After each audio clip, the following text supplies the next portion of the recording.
Hi, I'm Erin Gordon, Director of Genetic Counseling at the Coriell Institute.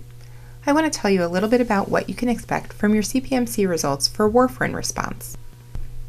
Warfarin, sold under the brand name Coumadin, is a medication that prevents blood from clotting, also known as an anticoagulant. Blood clots can block the flow of blood, leading to tissue or organ damage. Warfarin prevents clots by interfering with the production of vitamin K and other proteins required for blood clotting. With less blood clotting proteins available, the ability of blood to form a clot is reduced. Coumadin is a brand name for the drug Warfarin sodium. Other brand names of this drug include Jantivin and Warfarin. Warfarin may be prescribed for any of the following reasons: to prevent or treat blood clots that form in veins or get stuck in the lungs, also called a pulmonary embolism, to reduce the risk of blood clots in people who have an abnormal heart rhythm, also known as atrial fibrillation, have had a heart valve replaced, or who have had a heart attack.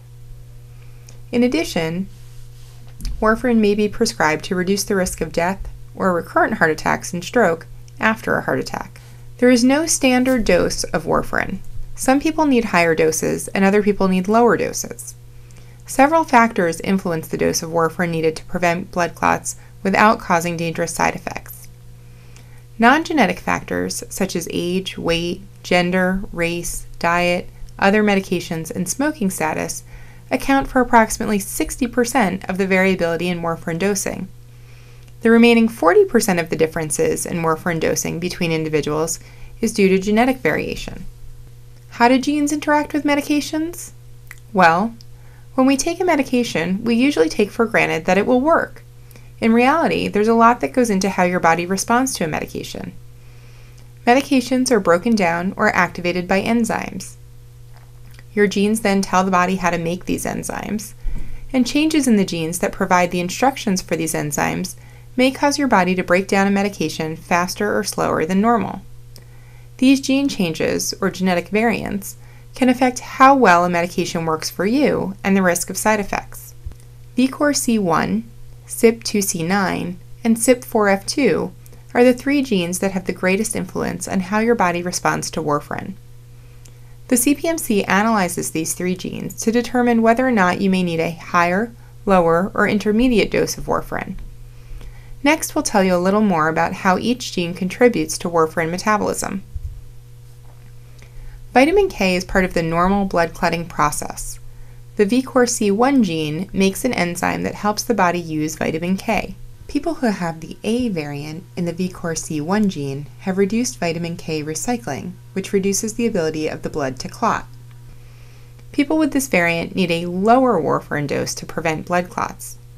About 10 to 30% of the variability in warfarin response is determined by a single variant, or SNP, in the VCORC1 gene. The CYP2C9 gene helps your body break down warfarin. Variants in this gene make the CYP2C9 enzyme less active. When this enzyme is less active, warfarin stays in the body longer. People with certain CYP2C9 variants need a lower warfarin dose to prevent blood clots. About 18% of the variability in warfarin response is determined by a combination of several genetic variants, or SNPs, in the CYP2C9 gene.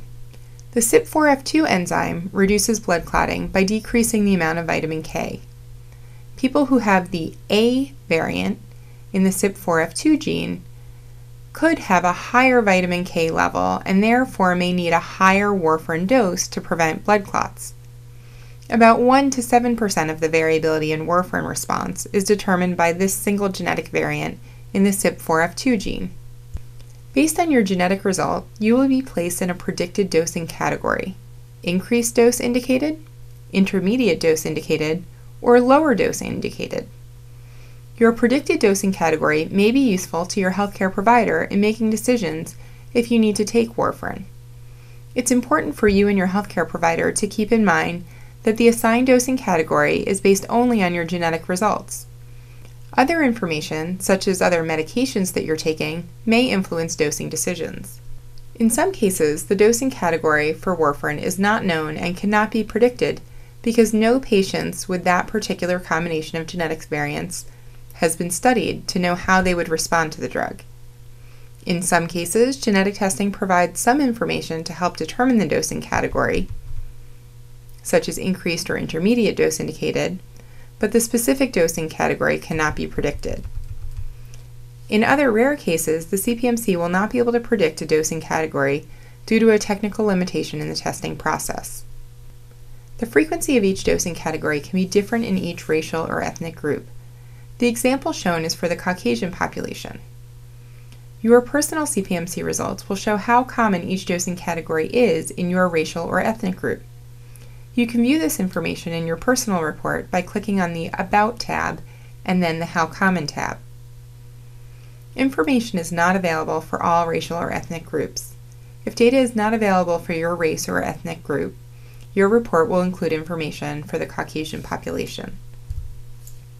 Some drugs, including prescription and over-the-counter drugs, may decrease the effect of warfarin or increase the risk for side effects. Talk to your healthcare provider if you're taking warfarin in addition to any other drugs. There are over 100 medications that, when taken with warfarin, can cause an increase in the effect of warfarin and may result in an increased risk for bleeding. There are over 40 medications that, when taken with warfarin, can cause a decrease in the effect of warfarin and may result in an increased risk of blood clots. For a list of drugs that may interact with warfarin, please see the link on the education page or in your report. Remember, do not make any changes to your medications without talking to your doctor. In addition, the following foods, vitamins, and supplements are also known to interact with warfarin: bromelins, coenzyme Q10, cranberry, cruciferous vegetables, danshin, dankai, garlic, ginkgo biloba, ginseng, and St. John's wort. If you're taking warfarin now or are prescribed it in the future, talk to your healthcare providers about foods, vitamins, and supplements that may interact with warfarin. For a list of additional foods and supplements that may interact with warfarin, please see the link on the educational page or in your report. As usual, there will be a lot of information in your CPMC result. Some of it will be general information, and some of it will be personalized to you based on your genetic test results. The About tab will provide general information. The Result tab will contain your personalized result, what we found in your DNA, and an interpretation of how your result impacts your response to warfarin. As you can see in this sample report open to the Result tab, the CPMC tests for 6 variants in the CYP2C9 gene, 1 variant in the VCORC1 gene, and 1 variant in the CYP4F2 gene.